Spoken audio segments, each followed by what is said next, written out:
Hi students, आज हम model set 2021 का जो कि बिहार बोर्ड के द्वारा रिलीज किया गया है, इसी को डिस्कस करेंगे डिटेल में। एक एक क्वेश्चंस को अच्छी तरह समझाएंगे।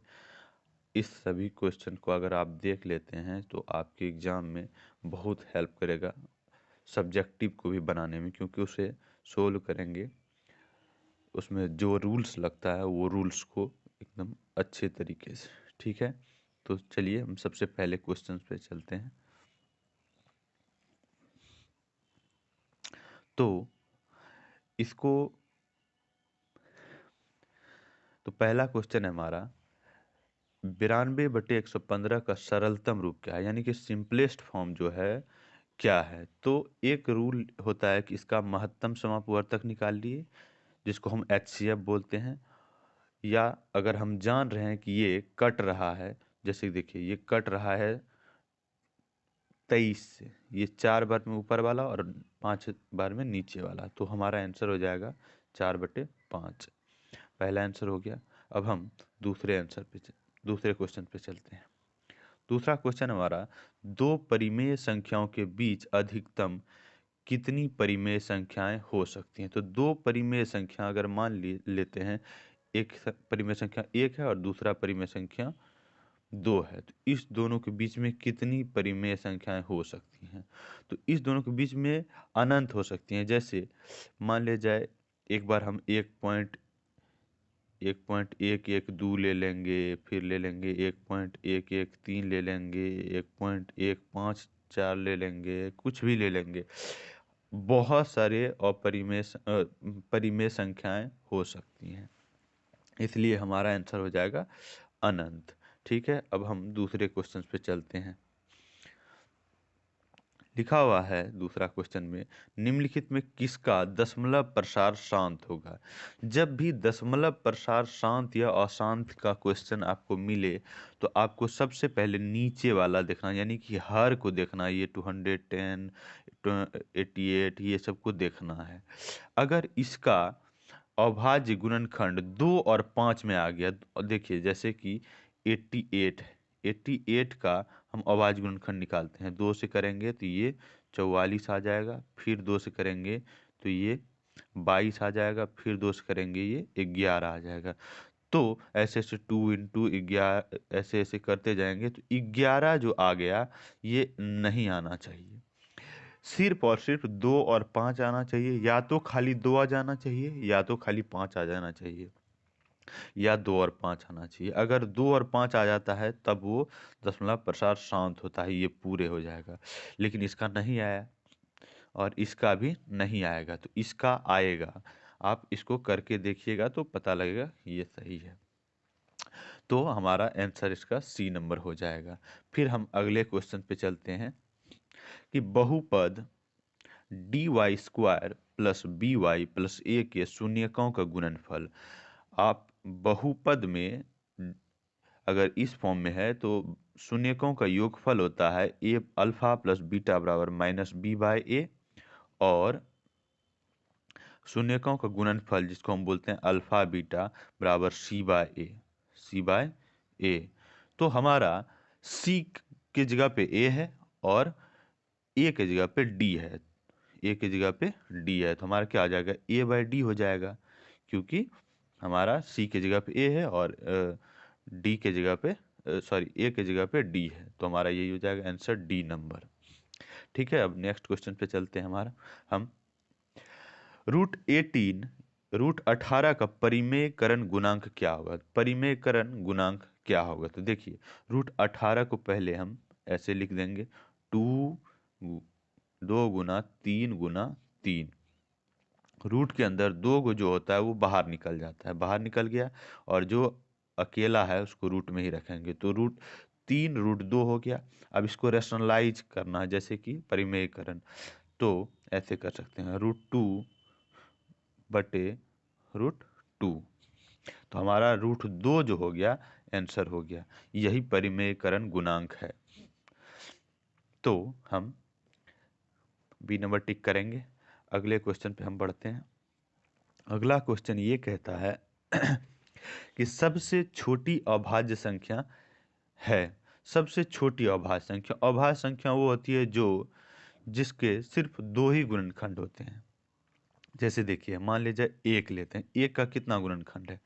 एक का हमारा सिर्फ एक ही गुणनखंड है, यानी कि एक ही गो नंबर ऐसा है जो काट सकता है। लेकिन दो, दो का क्या गो है? देखें, एक और दो, तो दो नंबर है, तो दो गो है, तो ये अभाज्य संख्या है। ठीक है, इसलिए पहला और सबसे छोटी अभाज्य संख्या दो है।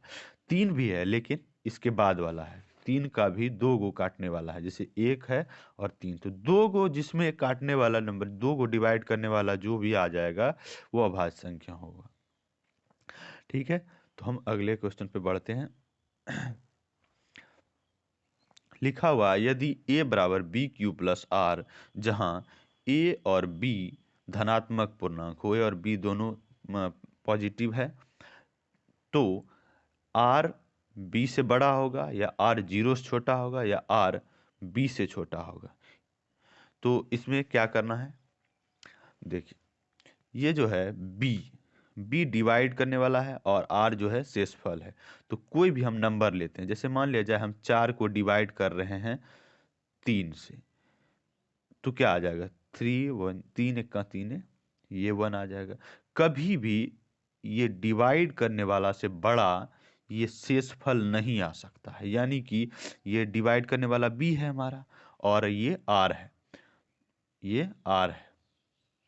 ठीक है, तो r जो है हमेशा छोटा ही रहेगा और b बड़ा रहेगा, तो b जो है बड़ा रहेगा r से। तो ये वाला जिसमें है वो हमारा आंसर हो जाएगा, यानी ए नंबर हमारा आंसर हो जाएगा। ए नंबर हमारा आंसर हो जाएगा। अगले क्वेश्चन पे हम चलते हैं। निम्नलिखित में कौन परिमेय संख्या है? परिमेय संख्या कौन है? ये तो अपरिमेय है, ये गलत, ये भी नहीं है। ये वाला हमारा √5 कट जाएगा, तो हमारा डी नंबर आंसर सही हो जाएगा, क्योंकि 6 बचेगा और 6 हमारा परिमेय संख्या है। ठीक है, चलिए आगे बढ़ते हैं। द्विघात बहुपद x² प्लस 12x प्लस 35 के शून्यक हैं। शून्यक क्या हो सकते हैं? तो दोनों धनात्मक, दोनों ऋणात्मक, दोनों बराबर, कौन सा संख्या हो सकता है? तो इसका दोनों ऋणात्मक होगा, इसलिए क्योंकि देखिए इसका d जब निकालिएगा आप तो क्या होगा? d बराबर होता है b² - 4ac। तो b d हम अगर निकालें तो b क्या 144 हो जाएगा 12 का स्क्वायर, और प्लस सॉरी माइनस 4ac, यानी कि 1 × 35 करिएगा तो हो जाएगा हमारा 144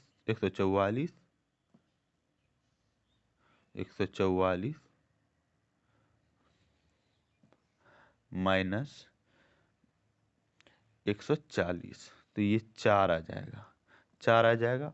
और हमें डी हमारा 4 निकल गया। हमें एक फॉर्मूला पता है, x बराबर -b प्लस माइनस √d/2a। इसी पे हम बैठाएंगे तो हमारा दोनों जो है निगेटिव में आ जाएगा। तो जैसे कि -12 और ये d में रखेंगे 4 को तो 2 आ जाएगा। एक बार 2 को जोड़ेंगे और 2 से 2 ऐड करेंगे तो भी हमारा माइनस में आएगा, -5। और एक बार 2 को घटाएंगे तो -14/2 आएगा, यानी कटाएंगे तो -7 है। दोनों निगेटिव में ही आएगा, हमारा दोनों ऋणात्मक हो जाएगा आंसर। अब हमारा है, निम्नलिखित में कौन अपरिमेय संख्या है? तो अपरिमेय संख्या ये है।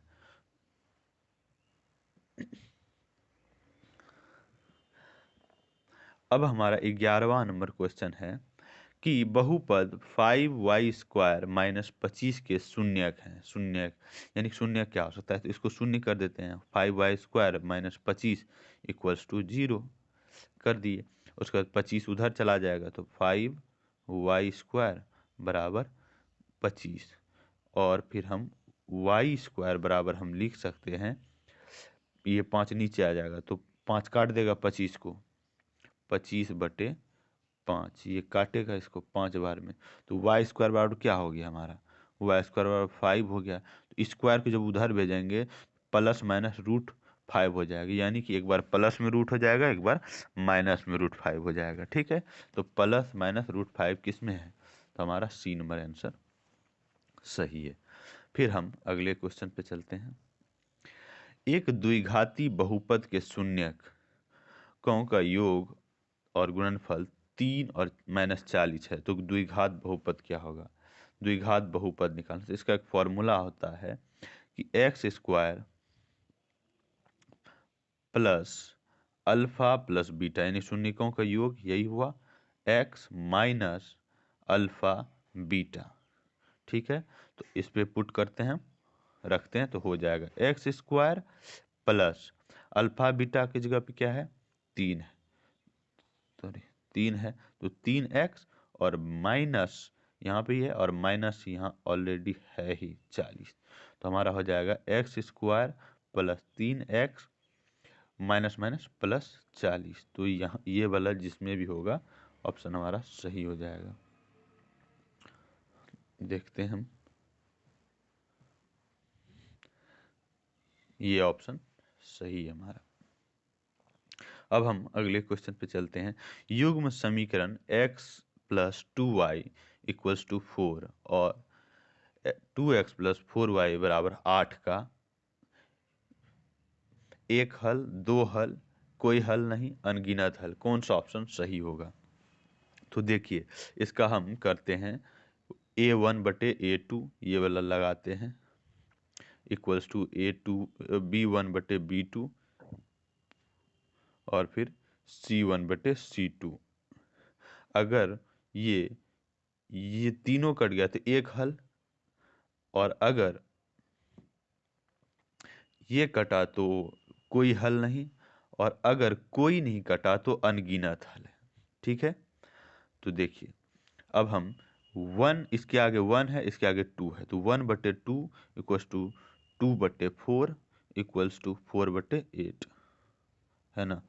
सब कटेगा, 1/2 ही आ जाएगा, 1/2 ही आ जाएगा, यानी कि तीनों बराबर हुआ, तो तीनों बराबर में हम कहते हैं अनगिनत हल।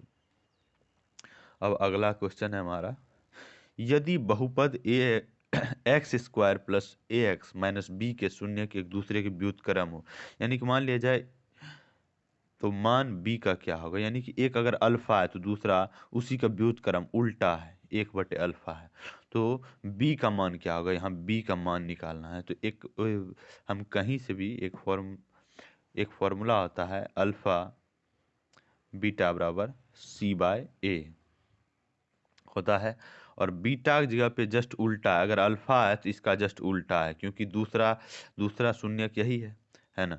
तो हम लिखेंगे अल्फा गुना 1/अल्फा बराबर c/a, यानी कि ये c/a लिखना है, यानी कि -b/, इसके आगे a की जगह पे 1 है, तो ये और ये खत्म हो जाएगा, तो -b बराबर 1 हो गया, और हमें निकालना क्या है, b, तो b बराबर दोनों तरफ माइनस से मल्टीप्लाई करेंगे तो -1 हो जाएगा, तो हमारा आंसर हो जाएगा ये बी नंबर 14 का।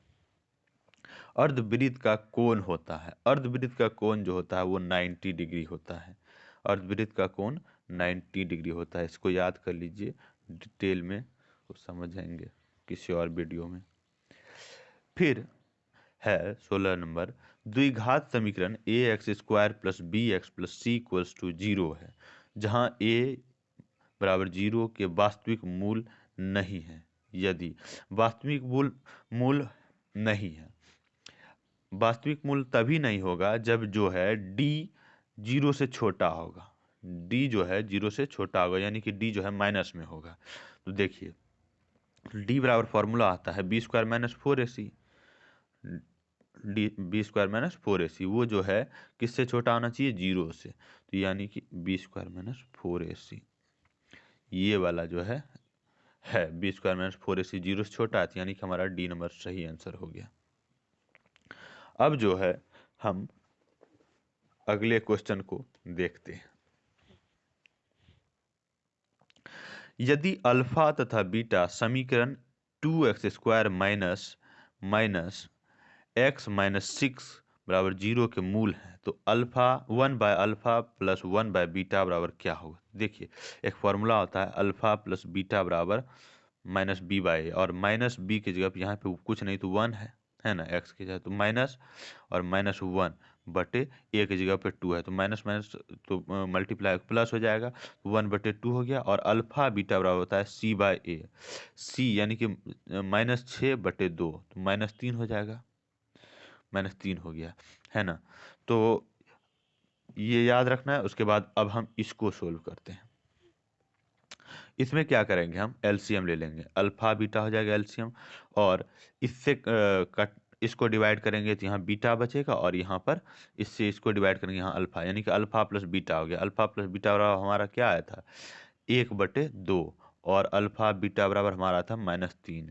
तो जब 1/2 में डिवाइड करेंगे हम -3 से, इसको मल्टीप्लाई करेंगे तो -3 नीचे आ जाएगा, वो ऊपर आ जाएगा, यानी -1/6 आंसर हमारा हो जाएगा। तो ये हमारा आंसर हो गया। ठीक है, हम अगले क्वेश्चन पे चलते हैं। कह रहा है समांतर श्रेणी -3, 4, 11 और 18 का 21वां पद क्या होगा, यानी कि a 21 क्या होगा। ठीक है, तो देखिए ए एन बराबर फॉर्मूला होता है हमारा a plus n-1 into D, यही होता है फॉर्मूला। और डी तो हम निकाल सकते हैं इस दोनों की कितना का डिफरेंस है, तो 7 का डिफरेंस है।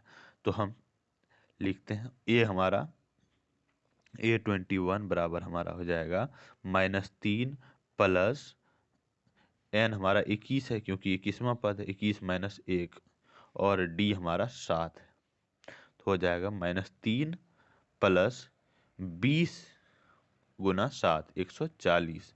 140 को जब इसमें करेंगे जोड़ेंगे तो -3 में, तो ये 137 हो जाएगा। हमारा आंसर 137, यानी कि डी नंबर हमारा आंसर करेक्ट है। फिर हमारा है निम्नलिखित में कौन सा द्विघात समीकरण है, तो कौन सा द्विघात समीकरण है, तो इसमें जो है हमारा ये वाला द्विघात समीकरण है। इसमें सब में कट जाएगा, ये भी कट जाएगा, ये इसमें भी कट जाएगा, एक्स स्क्वायर दोनों तरफ कट जाएगा, इसमें x³ x² कट जाएगा, और इसमें भी हमारा कट जाएगा। इसीलिए जो है ये वाला हमारा करेक्ट आंसर है, यानी कि बी नंबर आंसर हो गया।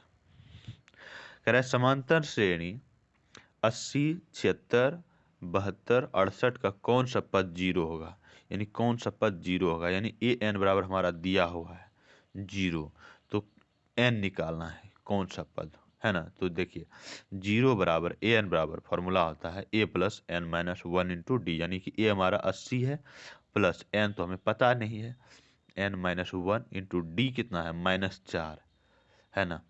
तो हम 80 को उधर भेजेंगे, तो n-1 इंटू -4 बराबर -80, और इसको जब माइनस को इधर भेजेंगे n-1, तो वो डिवाइड में चला जाएगा, और डिवाइड करेगा तो -80/-4, तो ये काटेगा 20 बार में, 20 बार में काट देगा, और ये बचेगा n-1 बराबर 20, n-1 बराबर 20, और n-1 को उधर भेजेंगे तो 21 हो जाएगा, यानी 21वां पद जो है 0 आ जाएगा।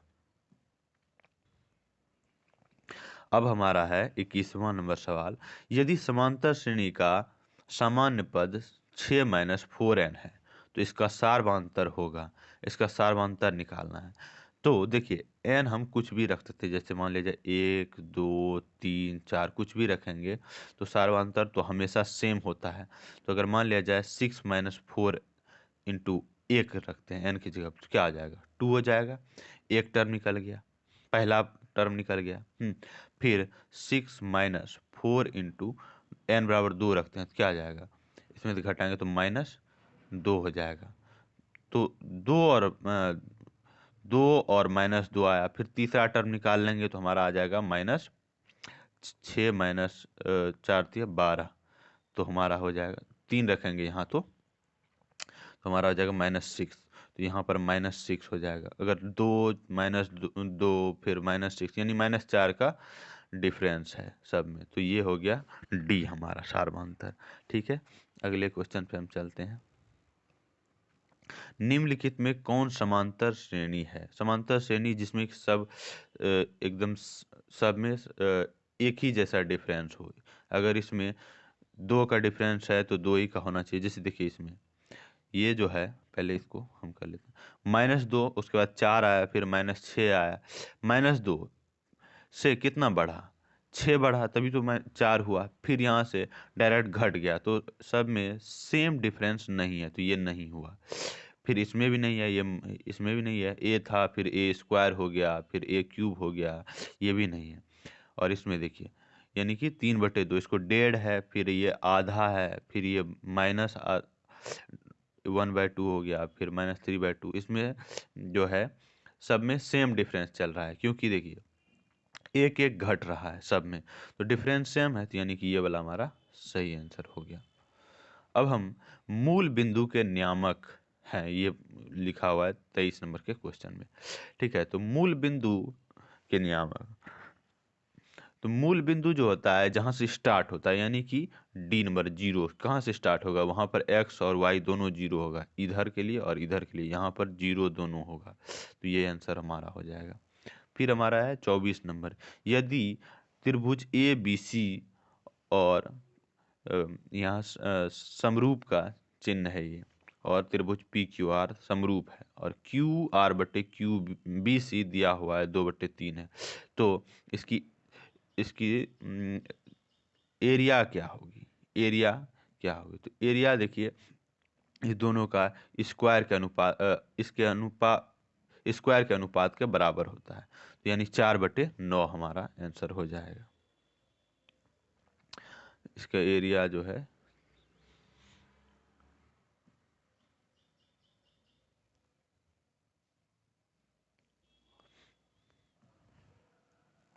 अगले क्वेश्चन पे हम चलते हैं। कह रहा है दी गई आकृति में x का मान क्या होगा? यानी कि ये वाला, तो ये और ये तो बराबर ही होगा, इधर वाला और ये वाला एंगल बराबर होगा। और हम जानते हैं कि एक त्रिभुज के तीनों कोण का योग 180 डिग्री होता है, तो इसको और इसको जोड़ेंगे तो 180 होना चाहिए।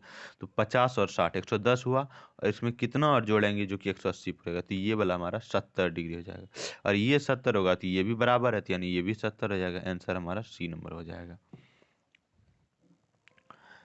सी नंबर हमारा आंसर हो जाएगा। फिर लिखा हुआ है बिंदुओं R06 और S इतना को मिलाने वाली मध्य बिंदु के नियामक क्या होंगे? तो 2 बिंदु है, और मध्य बिंदु वाला जैसे ही कहे तो हम जो है कौन सा फॉर्मूला लगाएंगे, x बराबर x1 प्लस x2 बटे 2, ये फॉर्मूला लगाएंगे।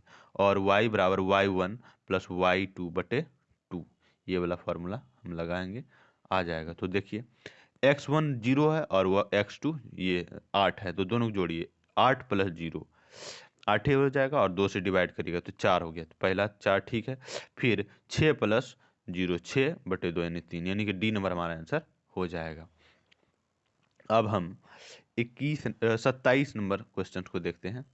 27 नंबर में लिखा हुआ है बिंदुओं 4 6 और 8 2 के बीच की दूरी निकालने के लिए, जैसे मान लिया इसको पी ए मान लिया, इसको बी मान लिया, तो ए और बी के बीच की दूरी निकालने के लिए एक फॉर्मूला होता है √x2 माइनस x1 का स्क्वायर, यानी कि 8 x2 है और x1 4 है, तो दोनों 8 माइनस 4 का स्क्वायर प्लस 2 माइनस 6 का स्क्वायर करिएगा तो क्या आएगा, 8 माइनस 4 4 या 4 चौक 16 प्लस ये 4 माइनस 4 का स्क्वायर वही 16 हो जाएगा, यानी कि √32 हुआ। √32 का क्या हो जाएगा? √32 को हम क्या लिख सकते हैं? √32 को हम ऐसे लिख सकते हैं 2 इंटू 16, 16 का जो है √4 हो जाएगा, और √16 का √4 हो जाएगा। तो और जो है हम ये लिखेंगे, यानी 4√2 हो गया हमारा आंसर। अगला क्वेश्चन है साइन स्क्वायर 60 डिग्री और कॉस स्क्वायर 60 डिग्री। ये अगर थीटा बराबर हो, कितना भी हो, साइन स्क्वायर लाख डिग्री भी होगा, और कॉस स्क्वायर लाख डिग्री, दोनों का अगर थीटा बराबर है तो इसका मान हमेशा 1 ही होगा। ठीक है। यदि नेक्स्ट क्वेश्चन है, यदि रैखिक समीकरणों का युग्म संगत हो, संगत कोइंसिस्टेंस है ना, कॉन्सिस्टेंस, सॉरी, संगत युग्म संगत हो यानी कॉन्सिस्टेंस हो, तो उसमें क्या होता है? देखिए, अगर पैरेलल होगा, उसका ग्राफ अगर पैरेलल होगा तभी वो युग्म असंगत होगा। अगर वो एक हल है या अनेक हल है तब उसका युग्म संगत होगा। ठीक है। तो हम कहेंगे प्रतिच्छेदी और संपाती, यानी प्रतिच्छेदी में एक एक हल आएगा और संपाती यानी कि एक ही लाइन पे दूसरा लाइन गया तो उसमें अनेक हल आएंगे। तो ये वाला डी नंबर हमारा आंसर सही हो जाएगा। बिंदु -6 और -5/2 किस पाद में स्थित है, यानी किस क्वाड्रेंट में स्थित है? दोनों माइनस में कब आएगा? ये तो प्लस प्लस आता है, ये हमारा माइनस प्लस आता है, ये माइनस माइनस दोनों आता है, यानी कि हमारा थर्ड क्वाड्रेंट में आएगा, यानी तृतीय आंसर, तृतीय पाद में आएगा। फिर है हमारा त्रिभुज पी क्यू आर में क्यू आर को एस तक बढ़ाया जाता है। तो पी आर है, देखिए पी क्यू आर है ऐसे करके, पी क्यू आर, इसको एस तक ऐसे करके बढ़ा दिया जाता है। ठीक है। तो ये वाला एंगल जो होता है ये हो जाता है 120 डिग्री। ठीक है, 120 डिग्री हो जाता है। तो बोलता है कि क्यू पी आर ये भी दिया हुआ है, ये 63 डिग्री ये दिया हुआ है, तो ये वाला क्या होगा? तो इसको और इसको जोड़ने के बाद ये एंगल और ये एंगल को जोड़ने के बाद ये 120 आता है। ये 63 है तो ये कितना होगा जो कि 120 हो जाएगा, क्योंकि इसको इसको जोड़ने के बाद ये और ये एंगल जोड़ने के बाद ये होता है। ठीक है। तो हम 120 में से 63 को घटा देते हैं, जो आएगा हमारा आंसर हो जाएगा। तो हमारा हो जाएगा 37 और 20 यानी 57 हो जाएगा हमारा आंसर, 57 डिग्री। ठीक है। तो हमारा आंसर बी नंबर सही है। यदि किसी त्रिभुज के कोण का समद्विभाजक विपरीत भुजा को समद्विभाजित करता है तो त्रिभुज होगा। देखिए कह रहा है कि एक त्रिभुज है, उसका एक त्रिभुज के कोण का समद्विभाजक, यानी कि ऐसे त्रिभुज है, यहाँ के कोण का दो भाग में बांटने के बाद ये जो इधर वाला लाइन आता है ये भी दो भाग में बढ़ जाना चाहिए, बराबर बराबर दो भागों में। ठीक है। और कोई भी एंगल ले लेंगे तो होगा ऐसा। तो ऐसे सिचुएशन में जो है समबाहु त्रिभुज में ही होगा, क्योंकि सभी साइड बराबर होता है, किधर से भी लेंगे सभी साइड कोण बराबर होता है, कहीं से भी लेंगे तो सब बराबर ही होगा। ऐसे करेंगे या ऐसे करेंगे या ऐसे करेंगे, ये भी बराबर ये भी बराबर, और ये वाला साइड और ये वाला साइड भी बराबर। इसके लिए ये वाला साइड ये वाला साइड बराबर, ये और ये कोण बराबर हो जाएगा। अब है हमारा 33 नंबर क्वेश्चन, त्रिभुज ए बी सी में डी ई और बी सी पैरेलल है, तो ए डी बटे डी बी बराबर 2/3 है, तो ए ई बटे ई सी क्या होगा? तो देखिए ये थेल्स का थ्योरम है। ऐसे है, और ए बी सी यहाँ दिया हुआ ए बी सी, अगर ये पैरेलल लाइन ऐसे ड्रॉ कर दिया डी और ई, तो अगर ये बटे ये 2/3 है तो ये बटे ये भी जो है वही आएगा, यानी 2/3 ही आएगा, यानी कि हमारा आंसर 2/3 हो जाएगा। फिर है अगला, यदि त्रिभुज ए बी सी तथा डी ई एफ में ए बी बटे डी ई दो त्रिभुज है। ठीक है, ऐसे और ऐसे। ए बी सी इसमें दिया हुआ है, इसमें डी ई एफ दिया हुआ है। ठीक है। A B sorry A B बटे यानी इतना बटे इतना है, फिर है बी सी बटे एफ डी ये दिया हुआ है। तो एंगल कौन सा बराबर होगा? तो देखिए इसका ये वाला बराबर हो जाएगा, इसका ये वाला, यानी कि एंगल बी बराबर एंगल डी हो जाएगा। ये वाला हमारा आंसर करेक्ट हो जाएगा। दी गई आकृति में पी क्यू ओ केंद्र वाले वृत्त की स्पर्श रेखा है। स्पर्श रेखा जो ये वाला है, ये हमेशा इसके साथ 90 डिग्री का ही कोण बनाएगा। तो सोचिए ये वाला जो है पाइथागोरस थ्योरम से 90 डिग्री का बनता है, तो इसका स्क्वायर इस दोनों के स्क्वायर के बराबर हो जाएगा, है ना। यानी कि ओ क्यू का स्क्वायर है, यानी 3 का स्क्वायर प्लस 4 का स्क्वायर बराबर हमारा आंसर हो जाएगा ओ पी का स्क्वायर। और स्क्वायर को उधर भेजेंगे तो ये रूट में चला जाएगा, है ना। तो हम इसको मिटा देते हैं और रूट में उधर कर देते हैं। इसका हो जाएगा 25, अंडर रूट 25 करिएगा तो 25 हो जाएगा, और 25 का जो है रूट निकालिएगा तो 5 हो जाएगा, यानी कि ऑप्शन में 5 होगा, सी नंबर ऑप्शन 5 हो जाएगा। अब नेक्स्ट क्वेश्चन है, एक्स अक्ष के बिंदु P8 12 की दूरी क्या होगी, एक्स एक्सिस से ना। तो देखिए इसका हम सिंपल तरीका लगाएंगे। एक्स एक्सिस से कितनी दूरी होगी, तो हम ऐसे करते हैं, 12 का स्क्वायर कर देंगे और प्लस 8 का स्क्वायर कर देंगे, ठीक है। तो हमारा हो जाएगा 144 और प्लस 64, यानी 202 हो जाएगा, यानी कि रूट 208 हो जाएगा, रूट 208। ये सी डी नंबर आंसर हो जाएगा हमारा। वृत्त के किसी बिंदु पर खींची गई स्पर्श रेखा और उस बिंदु से जाने वाली त्रिज्या के बीच का कोण क्या होगा।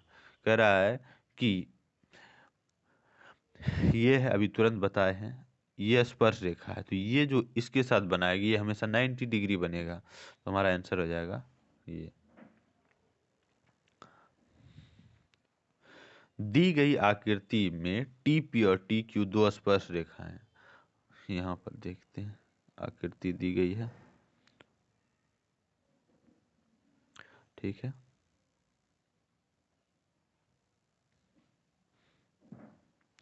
ये दी गई आकृति है, तो पी टी क्यू यानी कि पी टी क्यू ये दिया हुआ है 50 डिग्री, तो ये पी ओ क्यू क्या होगा। तो ऐसा अगर दिया गया हो, है ना, तो एक तो रूल है कि देखिए ये वाला तो 90 डिग्री बनाएगा इसके साथ, और ये भी 90 डिग्री, और ये वाला हमारा 50 डिग्री दिया हुआ है, तो इसको इसको इसको इसको जोड़ेंगे, ऐसे तो ये बन गया हमारा चतुर्भुज बन गया, जिसको हम जोड़ेंगे तो 360 डिग्री होगा। इस तरह से भी निकाल सकते हैं, लेकिन अगर सिंपली जानना है तो ये वाला हमारा इसका डबल यहाँ पर हो जाता है, यानी कि सॉरी, इसको हम ऐसे कर लेते हैं, ये 90 डिग्री 90 डिग्री, 90 90 180 और 50, 180 और 50 हो जाएगा 230, 360 में हम 360 में अगर हम 230 को घटाएंगे तो हमारा हो जाएगा 130, तो ऑप्शन नंबर ए हमारा सही है। कह रहा है दिए गए समकोण त्रिभुज पी क्यू आर में पी आर क्यू थीटा है और पी क्यू 3 सेंटीमीटर है और पी आर 6 सेंटीमीटर, तो थीटा बराबर क्या होगा। देखते हैं आकृति ये दिया हुआ है ना, तो एक तो हम फॉर्मूला लगा सकते हैं साइन थीटा वाला फॉर्मूला, क्योंकि साइन थीटा बराबर होता है ये लंब बटे कर्ण, यानी कि 3 बटे साइन थीटा, यानी कि साइन थीटा बराबर लंब बटे कर्ण, यानी 3/6, कटेगा तो 1/2, तो साइन कितना का वैल्यू 1/2 आता है, साइन 30 डिग्री का वैल्यू 1/2 आता है, तो आंसर हमारा ये हो जाएगा 3/6 करने पे साइन थीटा बराबर 3/6, ये कटेगा 1/2 बार, तो साइन थीटा बराबर 1/2 आया, साइन 30 डिग्री की वैल्यू होता है 1/2, तो थीटा का वैल्यू हमारा 1/2 थीटा हो जाएगा और 30 डिग्री हो जाएगा। अब हम 40 नंबर क्वेश्चन को देखते हैं। 40 नंबर में कहा जा रहा है tan a बराबर 3/4 है, तो cos a का क्या होगा। तो देखिए ये ऊपर वाला p है और ये b है, क्योंकि tan थीटा बराबर होता है p/b, तो हम h निकाल लेते हैं। h बराबर होता है p² plus b² under root में, तो p क्या हमारा 3 और b हमारा 4 है, तो दोनों का स्क्वायर 3 का स्क्वायर प्लस 4 का स्क्वायर बराबर होता है 25, तो अंडर रूट 25 क्या आ जाएगा 5, तो h निकल गया हमारा 5, और cos a बराबर होता है यानी b/h, यानी कि बी हमारा क्या है, नीचे में है 4, यानी 4/5 हमारा आंसर हो जाएगा। तो 4/5 बी नंबर ऑप्शन सही है। फिर है 41 नंबर, कॉट 44 डिग्री बटे टेन 46 डिग्री। देखिए कॉट 44 को हम बदल देंगे 10 में, तो हो जाएगा 10 90 डिग्री माइनस 44, ये यानी कि हो जाता है हमारा 1046 डिग्री। तो 1046 ऊपर भी और नीचे भी, तो कट जाएगा, ये 1 हो जाएगा। तो हमारा 1 आंसर सही है। निम्नलिखित में किसका मान सबसे अधिक है, सबसे अधिक मान किसका होगा? तो इसका 1 होता है, इसका 1/√2 होता है, इसका 1/2 होता है और इसका 0 होता है। सबसे ज़्यादा 1045 डिग्री का है, यानी कि 1045 डिग्री ऑप्शन सही है। यदि किसी वृत्त की परिधि 88 सेंटीमीटर, तो इसकी त्रिज्या क्या होगी? तो वृत्त की परिधि बराबर होता है 2πr, है ना, 2πr, और इतना बराबर हम लिखेंगे 88 सेंटीमीटर। तो r बराबर हमारा हो जाएगा 88/2π। ये काटेगा इसको 44 बार में, और 2π का वैल्यू होता है 22/7, यानी कि वो काटेगा तो यानी 44 को 22/7 काटेगा, तो ये उल्टा हो जाएगा 44 गुना 7/22। ये काटेगा इसको 2 बार में, 7 दूनी 14, आंसर हो जाएगा सी, बी नंबर। कह रहा है यदि पी त्रिभुज पी क्यू आर आर समकोण है, समकोण त्रिभुज है, यानी कि मान लीजिए पी क्यू आर ऐसे ड्रॉ किया, आर समकोण है, तो ये और ये कितना होगा? यानी कि इस तीनों को जोड़ने के बाद कितना होता है? 180 होता है। ये अगर 90 डिग्री हो ही गया, तो ये दोनों मिला के 90 डिग्री होगा। तो साइन 90 डिग्री बराबर क्या होता है? 1। तो आंसर बी नंबर हो जाएगा। यदि α/4 बराबर 15 डिग्री, तो √3 कॉसेक अल्फा बराबर क्या होगा? तो अल्फा बराबर ऐसे लिख सकते हैं, अल्फा बराबर ये इसके नीचे कुछ नहीं तो 1 इधर मल्टीप्लाई आ जाएगा, ये इधर मल्टीप्लाई आ जाएगा, अल्फा इंटू 1 अल्फा, 15 चौके 60, यानी कि अल्फा बराबर 60 डिग्री हो गया। अल्फा बराबर हमारा 60 डिग्री हो गया। तो कॉसेक 60 डिग्री बराबर क्या होता है? √3 कॉसेक 60 डिग्री का वैल्यू होता है हमारा 2/√3। ये और ये खत्म, तो आंसर हमारा 2 हो जाएगा, यानी कि बी नंबर ऑप्शन सही है। कह रहा है यदि R1 R2 त्रिज्याओं वाले दो वृत्तों का क्षेत्रफल का योग R त्रिज्या वाले वृत्त के क्षेत्रफल के बराबर हो, तो क्या होगा? जैसे कि देखिए एक त्रिभुज है, एक वृत्त है, इसका R1 है, इसका R1 है और इसका R2 है। तो इसको हम जैसे ले लेते हैं, देखिए ये मान लिया इसका 3 है, वृत्त त्रिज्या 3 है और इसका 4 है, और एगो बड़ा सा है, इस दोनों को जोड़ने के बाद आता है हमारा, इस दोनों को जोड़ने की वजह से देखिए इसका क्षेत्रफल क्या आ जाएगा? πr², यानी कि 9π, और इसका क्या हो जाएगा? 16π। 16π और 9π 25π होता है, और लेकिन अगर इसका 5 वाला है तो ये अकेले 25π हो जाता है। तो दोनों का क्षेत्रफल तो बराबर हो गया, क्षेत्रफल दोनों इस दोनों को मिला करके इसके बराबर हो रहा है, लेकिन त्रिज्या जो है ये इस दोनों के योग से कम है, यानी कि R1 और R2 को जोड़ेंगे तो यानी 3 और 4 को जोड़ेंगे तो 5 से कम ही होगा। तो ये हमारा सही आंसर हो जाएगा। ठीक है, फिर अगले हम क्वेश्चन पे चलते हैं। यह हमारा ये ऑप्शन भी सॉरी ये ऑप्शन सही है हमारा, R1 का स्क्वायर प्लस R2 का स्क्वायर, ये बराबर हो जाएगा। साइन 90 डिग्री माइनस ए, 90 डिग्री से जिसका भी एंगल घटता है वो बदल जाता है उसका उल्टा, यानी कि साइन का उल्टा कॉस, टेन का उल्टा कॉट। अगर टेन 90 डिग्री माइनस ए होता तो वो कॉट में बदल जाता है, यहाँ पर साइन है तो साइन बदल जाएगा कॉस में। ठीक है, फिर है अगला क्वेश्चन, एक 50 मीटर लंबी सीढ़ी एक ऊर्ध्वाधर दीवार के शीर्ष तक पहुंचती है। यदि सीढ़ी दीवार के साथ 60 डिग्री का कोण बनाती है तो दीवार की ऊंचाई निकालिए। तो दीवार के साथ कितने डिग्री का एंगल बना रही है? जैसे देखिए एक ऊर्ध्वाधर दीवार है ऐसे करके, और एक सीढ़ी ऐसे लगा दी है, इसके साथ कितना डिग्री का एंगल बना रही है, 60 डिग्री का। ये 15 है, तो हमें निकालना क्या है, दीवार की ऊंचाई, यानी कि ये निकालना है। तो ये वाला इसके एंगल के अब ये वाला साइड को परपेंडिकुलर बोलते हैं, यानी कि पी बोलते हैं। तो हमारा ये निकालना, बी निकालना, और एच दिया हो, यानी बी और एच किस में आता है, कॉस थीटा में। कॉस 60 डिग्री बराबर हो जाएगा हमारा बी बटे एच, यानी दीवार की ऊंचाई बटे 15। तो कॉस 60 डिग्री का वैल्यू क्या आता है, 1/2, 1/2 बी बटे 15, यानी कि बी बराबर बी इंटू 2, 2b बराबर 15, यानी कि ये डिवाइड कर इसका 15/2 हो जाएगा, यानी काटेगा 7.5 हो जाएगा आंसर, यानी कि हमारा बी नंबर ऑप्शन सही है। कॉट 1 डिग्री और कॉट 89 डिग्री, ये बदलेगा, टेन और कॉट में बदल जाएगा, क्योंकि इसको हम बदलेंगे 90 माइनस 89 डिग्री टेन वाला, तो वो 1 हो जाएगा, यानी कि ये बदल के टेन और कॉट में जाएगा, तो कट के ये 1 हो जाएगा। ठीक है, फिर अगले क्वेश्चन पे चलते हैं।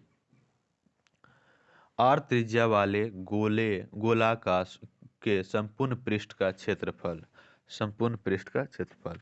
तो गोला का संपूर्ण पृष्ठ का क्षेत्रफल होता है 4πr² वर्ग इकाई। तो ये याद रखिएगा।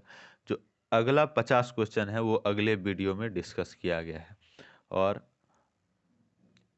और कोई प्रॉब्लम है तो कमेंट सेक्शन में आप बता सकते हैं, वो हम उसका सॉल्यूशन करेंगे। ठीक है।